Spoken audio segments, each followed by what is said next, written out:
2026 में पश्चिम बंगाल में किसकी सरकार बने भी? चुनाव में अभी वक्त है, लेकिन सियासी हवा का रुख किस तरफ है? आइए आज इसी की नब्ज टटोलने की कोशिश करते हैं।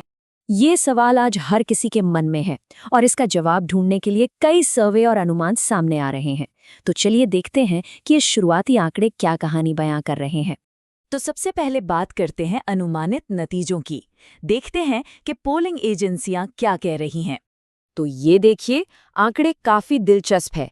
एक तरफ पॉलियू का सर्वे तृणमूल कांग्रेस यानी टीएमसी को एक तरफा जीत देता दिख रहा है, 205 से 225 सीटें।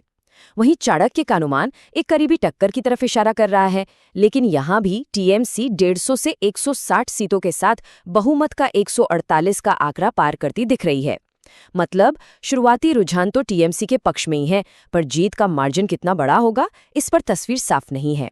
तो सवाल ये उठता है कि टीएमसी की इस बढ़त के पीछे की वजह क्या है? और इसका जवाब, जैसा कि आंकड़े बताते हैं, ममता बनर्जी की अपनी लोकप्रियता में छिपा है।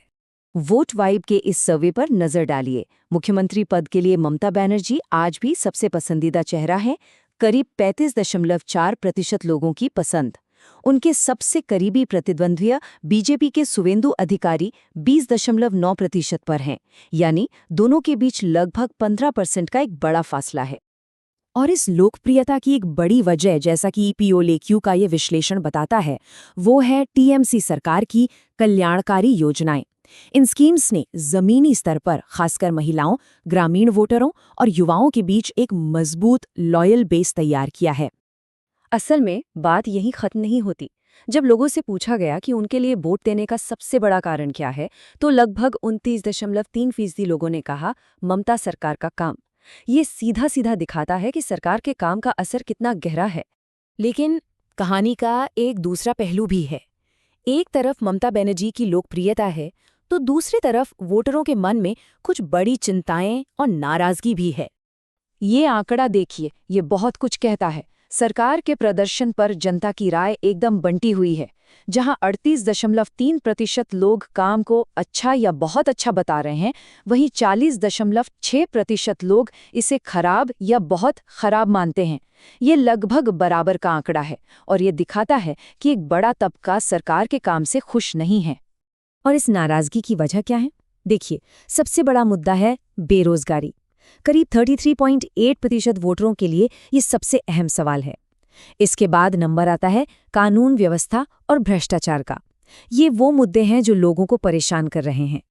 और ये एंटी इनकम्पेंसी सिर्फ सरकार के खिलाफ नहीं है, बल्कि स्थानीय स्तर पर भी दिख रही है। लगभग 50% वोटर या तो अपने मौजूदा विधायक को दोबारा नहीं चुनना चाहते या फिर उसी पार्टी से कोई नया चेहरा चाहते हैं। इसका मतलब साफ है, लोग बदलाव चाहते हैं, भले ही वो पार्टी न बदले। अब ये जो नाराजगी है, ये मुख्य विपक्षी पार्टी यानी बीजेपी के लिए एक मौका तो बनाती है, लेकिन उनके सामने भी अपनी ही चुनौतियां हैं, और वो भी कोई छोटी मोटी नहीं। जब वोटरों से पूछा गया तो उन्होंने बीजेपी की सबसे बड़ी कमजोरियां गिनाई। सबसे ऊपर है पार्टी के अंदर की गुटबाजी, फिर ये धारणा कि पार्टी बंगाल की संस्कृति को नहीं समझती, और इसके अलावा एक करिश्माई नेता की कमी और कमजोर संगठन भी बड़ी वजह हैं। और ये जो लड़ाई है वो जमीनी स्तर पर वोट बैंक में भी दिखती है। चुनावी नक्शा साफ तौर पर बटा हुआ है। टीएमसी की पकड़ मुस्लिम और हिंदू सामान्य वर्ग के वोटरों पर मजबूत है, तो वहीं बीजेपी अनुसूचित जाति और हिंदू ओबीसी वोटरों के बीच ज्यादा लोकप्रिय है। यहाँ तक कि महिलाओं और युवाओं के वोट भी बटे हुए हैं। तो अब असली सवाल यह है कि इन सभी ताकतों और कमजोरियों का खेल उन सीटों पर कैसे होगा जहां हार जीत का फैसला होना है, यानी कि असली बैटल ग्राउंड पर। 57 ये वो नंबर है जो किसी भी पार्टी का खेल बना या बिगाड़ सकता है। 2021 के चुनाव में 57 सीटें ऐसी थीं जहां जीत का मार्जिन 8000 वोटों से भी कम था। और ये मार्जिन कितना कम हो सकता है, इसका अंदाजा इन सीटों से लगाइए। दिनहाटा में बीजेपी सिर्फ 57 वोटों से जीती थी, दांतन में टीएमसी 623 वोटों से, और नंदीग्राम जैसी हाई प्रोफाइल सीट का फैसला भी 2000 से कम वोटों से हुआ। ये दिखाता है कि लड़ाई कितनी कांटे की थी। और इन करीबी मुकाबलों का एक बड़ा केंद्र है उत्तर बंगाल।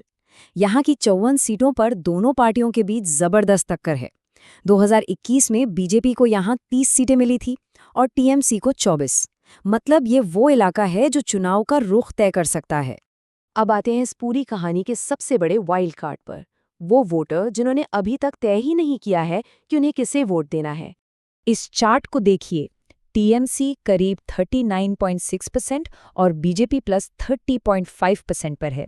लेकिन सबसे अहम आंकड़ा है अभी तय नहीं और कह नहीं सकते का। इन दोनों को मिला दें तो ये करीब 18.5% होता है। ये बहुत बड़ा नंबर है और यही वो वोटर है जो आखिर में किसी भी पार्टी की तरफ जा सकता है।